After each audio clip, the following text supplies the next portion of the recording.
My name is Mimzy Tackney Moen, and I live in Denver, Colorado. The enslaver in my family history was Wilmer McLean. If you've seen Ken Burns' Civil War series on PBS, you might remember that in the first episode he introduces a gentleman farmer named Wilmer McLean in Manassas, Virginia, whose house became the Confederate headquarters at the First Battle of Manassas, the first land battle of the Civil War. You might also remember that the hapless Mr. McLean then moved his family to Appomattox, where 4 years later the Civil War surrender was finalized in his front parlor.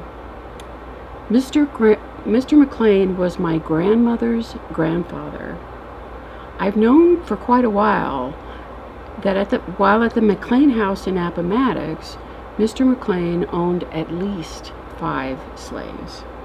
The first time I visited the McLean house, I was about 8 or 9 years old. And my mother and grandfather took my sisters and I to visit the historic site. I was not aware until then that the Civil War surrender had been signed at that house, nor that Wilmer McLean had owned the house at Manassas that became Confederate headquarters. On this visit as a child, I heard the story of the silent witness. It's a story about a rag doll that was left in the surrender room by McLean's daughter Lula. My great-grandmother, a Union soldier who was present in the parlor, took the doll as a souvenir, and it was written about in the New York Times.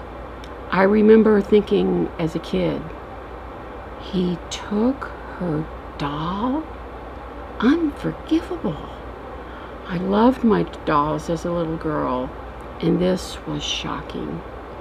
Later, my sisters and I, under the supervision of my mother, made a rag doll out of a sock and hand-stitched its clothes and sent it to Appomattox to replace Lula's doll. And it is still in the house, at least as far as I know.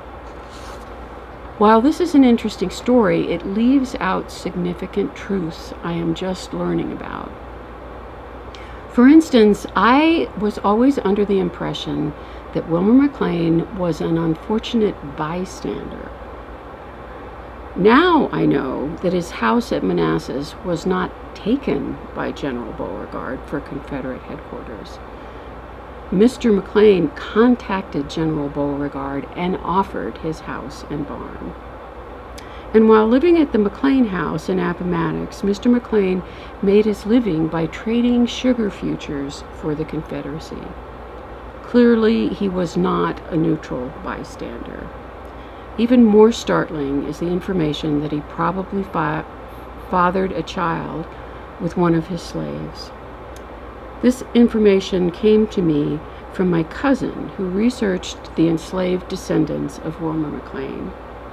He discovered a descendant of one of McLean's enslaved people and made contact with her. Her name is Linda Critchlow White, and she has done considerable genealogical research, which she has compiled in her book, Back There Then.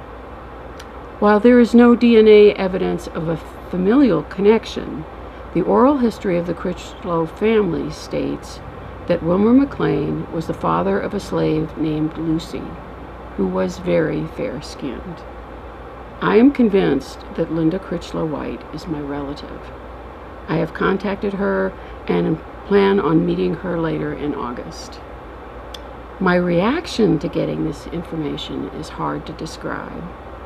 On an intellectual level, I've understood for quite some time that my ancestors were enslavers, and I probably have some relatives out there that are descendants of enslaved people. On an emotional level, my reaction to this news was unexpectedly intense. I immediately felt a strong sense of shame. The narrative I had grown up with did not include real people who are related to me through genetics or slavery. I feel a strong sense of responsibility.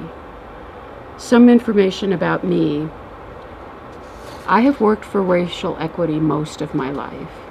My work for the last 25 years has mostly been through my Unitarian Universalist Church, and for the last 7 years has focused on criminal justice reform from an anti-racist perspective through an organization called Together Colorado.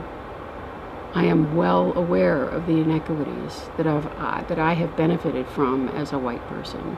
I have often wondered why I have felt so motivated to work for racial equity.